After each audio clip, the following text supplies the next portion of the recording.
Life में career counselling important बेटा इसलिए होती है कि हम अपने राइट पाथ का हम चूज़ कर सकें। और ये सेकंड ईयर के बाद ही क्यों इंपॉर्टेंट है, इसलिए इंपॉर्टेंट है क्योंकि बेटा हम सेकंड ईयर के बाद किसी प्रोफेशनल डिग्री में मूव कर रहे होते हैं। सपोज़ कीजिए कंप्यूटर साइंस की फील्ड है, ये एक प्रोफेशनल डिग्री, आप इसकी तरफ मूव कर सकते हैं। आप इलेक्ट्रिकल इंजीनियरिंग है, मैकेनिकल है, बिजनेस है, अकाउंट्स हैं और एमबीए की फील्ड हैं, डिफरेंट फील्ड्स हैं, इस तरफ मूव कर सकते हैं। अब सवाल ये है कि आप मूव करना चाह रहे हैं तो आपका इन फ्यूचर गोल क्या है। ये गोल बहुत ज़्यादा इम्पोर्टेंट है। उसकी रीज़न ये है कि एक पर्सन है, एक स्टूडेंट है जिसकी फैमिली बैकग्राउंड बिजनेस से लिंक करता है, और अगर वो अपने बिज़नेस को ग्रोथ देना चाहता है तो डेफिनेटली आईटी या सीएस की डिग्री उसके लिए इंपॉर्टेंट नहीं होगी। उसके लिए जो इंपॉर्टेंट होगी वो कौन सी डिग्री होगी, वो डेफिनेटली वो बिज़नेस की डिग्री बेहतर होगी। तो वो बिज़नेस की डिग्री में आगे जाना चाहता है। एक और शख्स है जिसका मेडिकल बैकग्राउंड है, तो मेडिकल में उसके सारी फैमिली के लोग मौजूद हैं और उनके अपने हॉस्पिटल्स हैं, तो डेफिनेटली उसको मेडिकल की फील्ड में बेहतर होगा। लेकिन आज मैं एक ऐसे शख्स के बारे में बात करना चाह रहा हूँ कि जिसका फैमिली स्टेटस इस तरह का है कि जो उसने अपने लिए करना है वही वो कर सकता है, उसके अलावा कोई उसकी हेल्प नहीं कर सकता। तो ऐसे शख्स के लिए कैरियर को चूज़ क्या करना चाहिए और किस तरह का कैरियर को चूज़ करना चाहिए। एक शख्स जिसका फैमिली स्टेटस बिजनेस वाला नहीं है, कोई फैमिली बैकग्राउंड नहीं है, तो डेफिनेटली उसने अपने बैकग्राउंड खुद बनाना है। और बैकग्राउंड पे वो एक ही चीज़ पे बेस करता है। मैं सिर्फ कंडीशनली बात कर रहा हूँ कि वो एक ही चीज़ पे बेस कर रहा है, और वो जिस चीज़ पे बेस कर रहा है वो उसकी जॉब है, उसकी इनकम है। उसकी इनकम आएगी तो उस इनकम की यहाँ पे वो अपनी फैमिली को स्टैंड कर सकता है, अपनी फैमिली को सपोर्ट कर सकता है। तो मैं इनकम के लिहाज से, इनकम के पॉइंट ऑफ व्यू के लिहाज से, जॉब अपॉर्चुनिटीज़ के लिहाज से, फ्यूचर में आने वाले नेक्स्ट 20, 25, 30 या 40 ईयर्स के अंदर वर्ल्ड के अंदर क्या चेंज आ रहा है, मैं उसके बारे में आपसे मैं डिस्कशन कर रहा हूँ। बेटा इस वक्त वर्ल्ड के अंदर जो सबसे बड़ा चेंज आ रहा है वो आईटी का चेंज आ रहा है। इस वक्त वर्ल्ड में वो तमाम फर्म्स, वो तमाम कंपनीज जो आज से कुछ अर्सा पहले आईटी पर नहीं मूव हो रही थी, इस वक्त वो सारी आईटी पे मूव हो चुकी हैं। और इस वक्त तमाम जो कंपनीज़ हैं वो अपने लिए सॉफ्टवेयर्स को बनवा रही हैं, अपने बिज़नेस को सॉफ्टवेयर पर मूव कर रही हैं, बल्कि अपने बिज़नेस के लिए बिज़नेस मॉडल बना रही हैं कि आने वाले वक्तों में सॉफ्टवेयर उनकी चैट जी एआई को यूज़ करते हुए अपने लिए बिज़नेस मॉडल बना रहे हैं कि आने वाले वक्तों में अगर लोगों की यही सूरत हाल रहती है, लोगों के यही रवैये रहते हैं, तो आने वाले वक्तों में हमारा बिज़नेस तरक्की कर सकता है या नहीं कर सकता। इस तरह के वो मॉडल्स बना रहे हैं और इस तरह की मॉडल्स पे दुनिया काम कर रही है। अब सवाल ये है कि ये जो एक पूरी वर्ल्ड का एक सिनेरियो चेंज हो रहा है, वर्ल्ड आईटी पे आ रही है, तो क्या आने वाले वक्तों में आईटी की जॉब्स निकलेंगी? जी बिल्कुल, बहुत ज़्यादा निकलेंगी। बट किन लोगों के लिए निकलेंगी? उन लोगों के लिए आईटी की जॉब्स होंगी जो कि वर्ल्ड को सोल्यूशन प्रोवाइड करेंगे। अब वर्ल्ड को सोल्यूशन कौन प्रोवाइड कर सकते हैं? वो लोग जो कि क्रिटिकल थिंकिंग रखते हैं, प्रॉब्लम को अंडरस्टैंड करके उसको सोल्यूशन बताते हैं। इन तमाम चीज़ों का जो ताल्लुक है, जॉब्स का जो ताल्लुक है, ये डायरेक्टली ताल्लुक आपकी IT, CS, AI, data science या सॉफ्टवेयर इंजीनियरिंग से रेलिवेंट है। यानी कंप्यूटर साइंस की इंडस्ट्री से रेलिवेंट किसी भी आप डिग्री को करते हैं तो इससे ये रेलिवेंट है।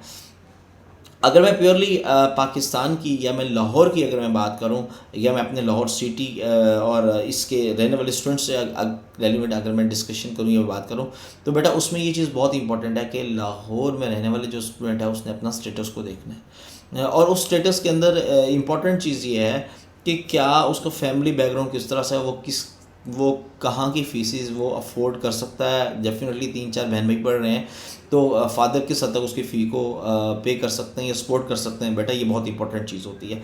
इससे भी इंपॉर्टेंट चीज़ ये होती है कि आप इंटरमीडिएट के अंदर मिनिमम कंप्यूटर साइंस की फील्ड के लिए जो मिनिमम मार्क्स रिक्वायर्ड हैं वो 50% है। अगर 50% से आपके मार्क्स कम होते हैं तो डेफिनेटली आपको कोई यूनिवर्सिटी एडमिशन नहीं दे सकती। ये रिक्वायर्ड है, ये कंपल्सरी है। तो इससे स्टूडेंट्स इस चीज़ को इंश्योर कर लें। अगर आपने फर्स्ट ईयर के रिज़ल्ट की भी यहाँ पर एडमिशन ले रहे हैं तो आपके मार्क्स 60% होने चाहिए या 55 होने चाहिए, इससे कम नहीं होने चाहिए और आपकी कोई सप्ली नहीं होनी चाहिए, ताकि नेक्स्ट अगर सेकेंड ईयर का रिजल्ट आता भी है और आपके जो मार्क्स हैं वो 55% या 60% तक आपके फॉलो करने चाहिए। ये प्राइवेट यूनिवर्सिटीज़ के अंदर एडमिशन के लिए ये मिनिमम क्राइटेरिया है जो कि एचईसी ने डिसाइड किया हुआ है। ये चीज़ तो डिसाइड होगी कि 50% से नीचे नहीं होगी। अब लाहौर के अंदर हमारे पास दो तरह की यूनिवर्सिटीज़ आती हैं, या हमारे पास एजुकेशन दो हिस्सों में तकसीम हो जाती है, एक गवर्नमेंट सेक्टर्स की तरफ, एक प्राइवेट सेक्टर्स की तरफ। अगर हम गवर्नमेंट सेक्टर्स की तरफ जाते हैं तो वहाँ बेटा मेरिट है और उस मेरिट पे आपको फॉल होना पड़ता है। जैसे पीयू है, पीयूसीआईटी है, यूईटी है, एजुकेशन यूनिवर्सिटी है। ये यूनिवर्सिटी अपना एडमिशन टेस्ट लेती है और इस एडमिशन टेस्ट को जो भी स्टूडेंट क्वालिफाई करता है उसके बाद उसका मेरिट बनता है और उस मेरिट के बिहाफ पे उसका एडमिशन होता है। जो कि आलमोस्ट पीयू यूईटी और जितनी भी आज हम इस वक्त जो मैं आपके साथ मीटिंग कर रहा हूँ ऑनलाइन मीटिंग, आज हमारे पास जो है ना 5 अगस्त 2025 की डेट है और आज आलमोस्ट तमाम यूनिवर्सिटीज़ के जो एडमिशन और एंट्री टेस्ट हैं वो हो चुके हैं। और इस वक्त तमाम प्राइवेट और गवर्नमेंट यूनिवर्सिटीज़ एंट्री टेस्ट ले रही हैं और उसके बगैर वो एडमिशन नहीं कर रही, ये कंपल्शन है उनके लिए। अब सवाल ये है कि एडमिशन टेस्ट के बगैर तो एडमिशन नहीं होगा। तो एडमिशन टेस्ट में क्या चीज़ें आती हैं बेटा? एडमिशन टेस्ट में आपकी इंटरमीडिएट से रेलिवेंट चीज़ें आती हैं, कितना मुश्किल नहीं होता अगर कोई स्टूडेंट तैयारी करता है। हाँ, गवर्नमेंट यूनिवर्सिटी जैसे यूईटी है, पीयू सीआईटी है, इनके एडमिशन टेस्ट मुश्किल होते हैं जो कि आपको तैयारी करनी पड़ती है और उसके बाद आप देते हैं। अब सवाल यह है कि आज के इस डे की अगर मैं बात करूँ, आज के दिन तक की अगर मैं बात करूं तो आज के दिन तक आलमोस्ट जो यूनिवर्सिटीज़ के एडमिशन हैं वो क्लोज़ हो चुके हैं या उनकी लास्ट डेट चल रही हैं एंट्री टेस्ट या एडमिशन टेस्ट की, क्योंकि सितंबर में आपका रिज़ल्ट आ रहा है सेकंड ईयर का। सितंबर में रिज़ल्ट, जब सितंबर अक्टूबर में आपका रिज़ल्ट आता है तो उससे पहले पहले जो प्राइवेट यूनिवर्सिटीज़ होती हैं, गवर्नमेंट यूनिवर्सिटीज़ होती हैं, वो आलमोस्ट अपने एडमिशन के कोटा को कंप्लीट कर चुकी होती हैं। आपके फर्स्ट ईयर के मार्क्स के भी यहाँ पर आपके मेरिट को डिज़ाइन कर चुकी होती हैं, उसी यहाँ पर आप स्टूडेंट्स को फ़ी सबमिट करवानी पड़ती है। हाँ, वो स्टूडेंट जिनका एडमिशन तो हो गया बट उनकी सप्ली आ जाती है तो वो ऑटोमेटिकली एडमिशन उनका कैंसिल हो जाता है, वो उसमें एनरोल नहीं हो सकते, क्योंकि जब तक आपका सेकंड ईयर का रिजल्ट क्लियर नहीं है तो आप आगे किसी यूनिवर्सिटी में एडमिशन नहीं ले सकते। सप्ली भी फिर भी नहीं ले सकते। सप्ली क्लियर होगी तो देन नेक्स्ट आपकी एनरोलमेंट होगी। एनरोलमेंट होगी तो एचईसी के पैनल पे जो भी इंस्टीट्यूशंस हैं उसमें आप एडमिशन ले सकते हैं। ये बात तो बिल्कुल क्लियर हो चुकी है।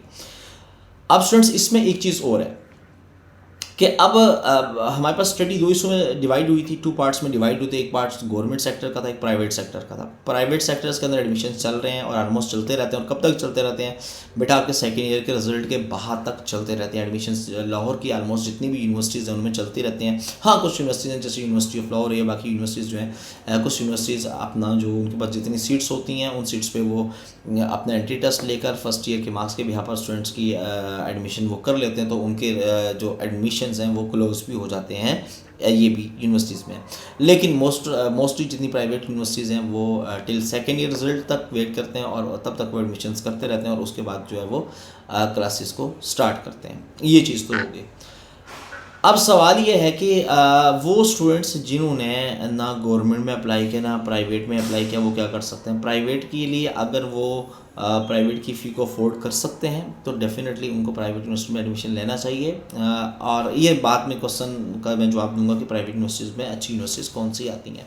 लेकिन एक चीज़ और मैं आपके साथ डिस्कस करता चलूँ कि वो तमाम स्टूडेंट्स जो कि फ़ी अफोर्ड नहीं कर सकते लाहौर के अंदर रहते हुए, उनके लिए भी अपॉर्चुनिटी है कि वो कॉलेजेस जो कि एफिलेटेड कॉलेज हैं, जैसे गवर्नमेंट कॉलेज ऑफ साइंस है, गवर्नमेंट कॉलेज सिविल लाइंस है, गवर्नमेंट कॉलेज एमए कॉलेज है, ये कॉलेजेस हैं जिनको हुकूमत ने BS 4 ईयर के प्रोग्राम्स 2010 से लेकर सिंस 2025 तक हो चुके हैं। लास्ट तकरीबन 15 ईयर से ये कॉलेजेस जो हैं वो BS के प्रोग्राम्स करवा रहे हैं। उसमें डिफरेंट डिसिप्लिन हैं, उन डिसिप्लिन में ये करवा रहे हैं। अच्छा, इन कॉलेजेस में एडमिशन लेने का सबसे ज़्यादा फ़ायदा ये होता है कि इन कॉलेजेस की फ़ीस बहुत कम है। एनुअली ये फ़ीस चार्ज करते हैं कॉलेज के लिहाज से, जो कि यूनिवर्सिटी से नियर अबाउट शायद इनकी 10% है फीस और यूनिवर्सिटी की 100% है। सपोज़ कीजिए अगर किसी यूनिवर्सिटी की गवर्नमेंट यूनिवर्सिटी की ₹1,00,000 पर सेमेस्टर की फ़ीस है या पर ईयर की 1 लाख है, तो ये पर ईयर की जो है ना वो 10 to 15,000 जो है फ़ीस कम करते हैं और इतनी ही इनकी जो है ना वो फ़ी होती है।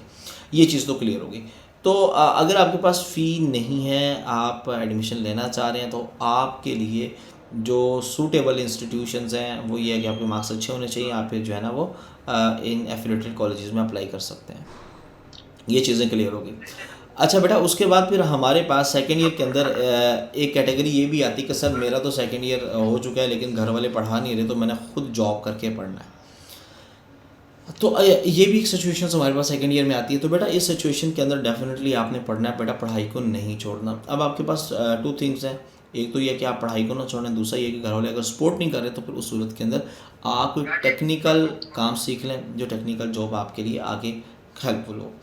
तो ये वो सारी चीज़ें। फील्ड्स कौन सी अच्छी हैं सेकंड ईयर वालों के लिए, सेकंड ईयर करने के बाद फील्ड्स कौन सी अच्छी हैं, ये क्वेश्चंस भी आपके जहन में आएगा। तो बेटा फील्ड्स, हर फील्ड अच्छी होती है, फील्ड बुरी नहीं होती, लेकिन देखा यह जाता है किस फील्ड्स की जॉब ज़्यादा आ रही हैं। इस वक्त ज़्यादा जॉब्स कंप्यूटर साइंस की हैं, तो बेस्ट तो कंप्यूटर साइंस की फील्ड है। इसमें आजकल जो बहुत टॉपिक जो चल रहे हैं वो CS चल रहा है और आने वाले नेक्स्ट 5 to 10 या 15 ईयर्स के अंदर जिसका टॉप नज़र आ रहा है, जो बहुत ज़्यादा जिसमें आगे इन्रोलमेंट हो सकती है, वो AI और डाटा साइंस या साइबर सिक्योरिटी, ये 3 फील्ड्स हैं जो हो सकती हैं। लेकिन शायद 5 साल के बाद ये फील्ड CS के लेवल तक पहुंच सकें, वो भी एक प्रेडिक्शन है। मे भी शायद इससे भी ज़्यादा टाइम उनको लग जाए। तो बेटा ये वो टाइम था, ये वो चीज़ें थी जो मैंने आपसे कुछ शेयर करनी थी। अब क्वेश्चंस का जो है वो सेशन स्टार्ट हो रहा है। बेटा आप क्वेश्चन कर सकते हैं, उस क्वेश्चन का जो है ना वो आपको आंसर दिया जाएगा। जी बेटा।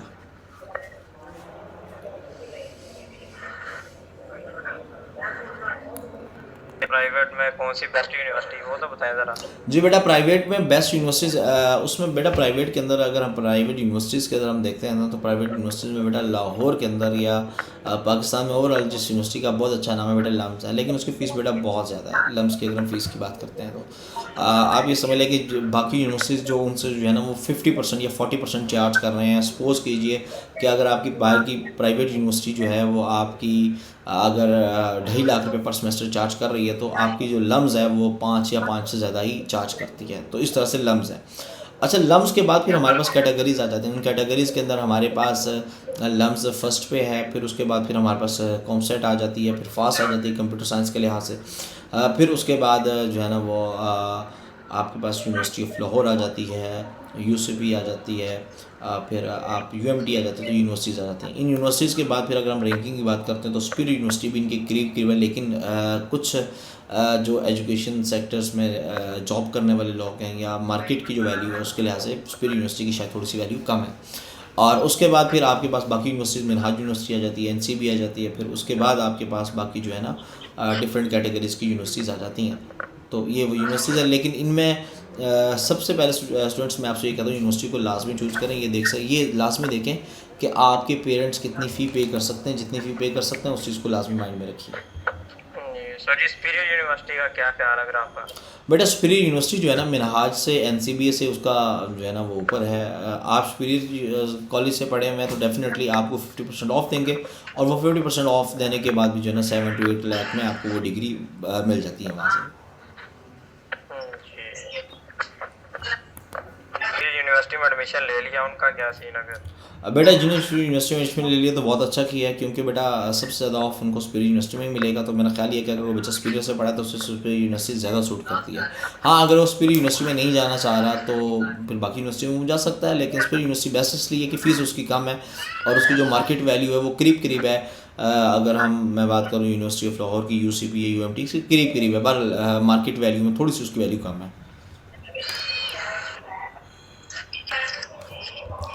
चलिए स्टूडेंट्स, आज का ये सेशन हम कैरियर काउंसलिंग का इसको हम क्लोज़ करते हैं। अपना बहुत सा ख्याल रखिएगा, दुआ में याद रखिएगा। अब बाकी मज़ीद जो क्वेश्चंस हैं, ये वीडियो अपलोड होती है तो उसके कमेंट्स में भी आप कर सकते हो, तो इंशाल्लाह वहाँ आपको जवाब भी मिलेगा। दुआ में याद रखिएगा, अपना ढेर सा ख्याल रखिएगा, फोकस कीजिएगा अपने कैरियर के ऊपर। हम एक ऐसे कैरियर को चूज़ करें जो मुस्तकबिल में हम वाकई ही कहें कि हमने एक अच्छा कैरियर चूज़ किया है। अल्लाह हाफिज़।